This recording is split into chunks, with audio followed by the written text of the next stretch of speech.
Bueno, Llorenç, bon dia. Bon dia. T'han deixat fer una retrospectiva així al Centre Cultural del Carmen. Com és això? Què has portat així? Pues, va haver una equivocació de les organitzacions i d'això, i va ser cridat a José Luis Pérez Pont i ha sigut un milagre. Des que ell va vindre a esta santa casa, pues, els músics desaforats han tingut un lloc on poder imaginar, on poder fer, on poder propondre, on poder dur els xiquets, on poder fer mil coses.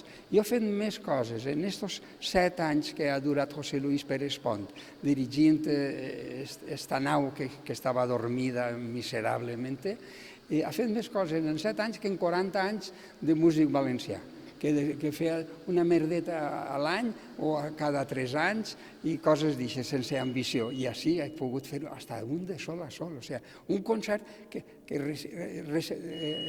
despedíem el sol i passàvem tota la nit tocant en este lloc que té una magnífica ressonància, tota la nit fins que sortira el sol, sense parar. O sigui, en València és l'única vegada que ho he pogut fer, i com això tantes coses. O sigui, que ha sigut una meravella. I que ell me va dir, quan estava ell encara creant l'esquema de lo que volia fer, diu: Llorenç, tu tens una vida que anem a fer una cosa que es diu trajectòries, presenta't en seguida perquè tu tens aquest perfil.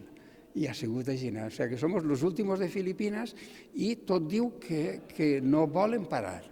O sea, que bárbaros somos todos, pero que pareix que esta vegada volen continuar amb un segell, el que siga, però que podrem, i no ho dic per mi, jo ja no ho necessito, però molta gent necessita, sobretot els músics més espavilats, més nerviosos, que volen fer el que no han fet mai, pues que tinguin una casa, caramba, perquè en un conservatori no cabem, en una universitat no cabem, en un musicòleg així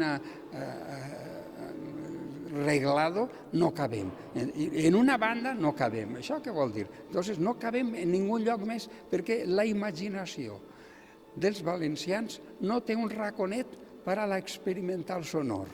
No, encara no li hem format aquest foraet on lo inusitat, lo raro, allò que pareix una barbaritat o un joc, això no entra.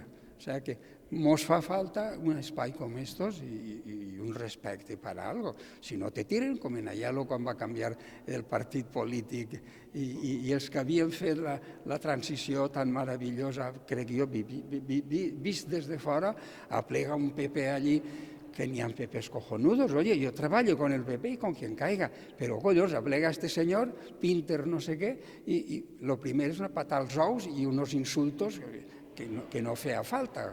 I se n'anàrem al carrer, clar, hasta hoy. Vale. Però l'objectiu de Llorenç ja no és sols mostrar tot el que ha fet i tot el que on ha estat, tot el que ha aconseguit, és més de 200 concerts que hem vist arreu del món. No, l'objectiu de Llorenç va més enllà, no? Perquè el que vol és que la gent continuï fent música i el que ja no és música també. Sempre ha sigut això. Ara, clar, com ja les ganes de viatjar, anar a Japó o anar a Finlàndia, ja menguen, perquè ja no tinc aquesta pressa del novato, pues, queda aquesta altra part. Sempre un artista és un gran pedagog de si mateixa per aprendre alguna cosa i de transmetre-ho als veïns, a la gent que tenim prop. I és ben bonic, si un és de la Vall d'Albaida, que allí ocorrisquen coses i que puguen cridar-te tranquil·lament. Estic prop, podem fer coses, podem ajudar o podem cantar junts, inventar alguna cosa junts, com inventàrem en els anys 90 lo de les bandes. Jo estava en Madrid i un xic de Llutxent que havia conegut m'ha cridat: Llorenç, que som la federació de bandes i hem creat una federació i tots els anys unim, però no sabem què fer, sempre fem el mateix. Tu faries alguna cosa sense diners, sense espai, sense no sé què, sense... Claro que sí, encantat que me criden les bandes. Entonces, pues ho farem. I com ens agrada tant, ho repetirem i en farem més i després ho exportarem a llocs, anarem a Valladolid, diríem, durant 15 anys jo vaig estar molt actiu en aquest cicle d'aquesta generació que aplega un punt, com totes les generacions, que se casen, se cansen, ho deixen i ja s'acabó. ja no n'hi ha bandes que facin barbaritats. I entonces, bueno, pues pareix que hi ha que tornar a néixer o que naixca un altre, que utilitzi les bandes amb la llibertat que una banda permet. Una banda és una disciplina que ix pels carrers i que se pot subdividir, se pot alçar, se poden pujar a la terrassa, se poden fer moltes coses. Per què no ho fan? Perquè no volen. Entonces, tot el que jo vaig fer d'una manera, diríem, de xiquets per il·lusió d'expandir, pues s'ha muerto. I ara ningú ni ho recorda. Si cridem i diu, oi, tu tocares? Sí, però allí no vaig entendre, anàvem tots en un muntó, què sé jo.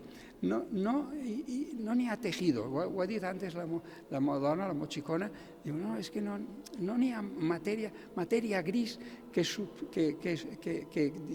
cuide una memòria de lo excel·lents que hem pogut ser a vegades.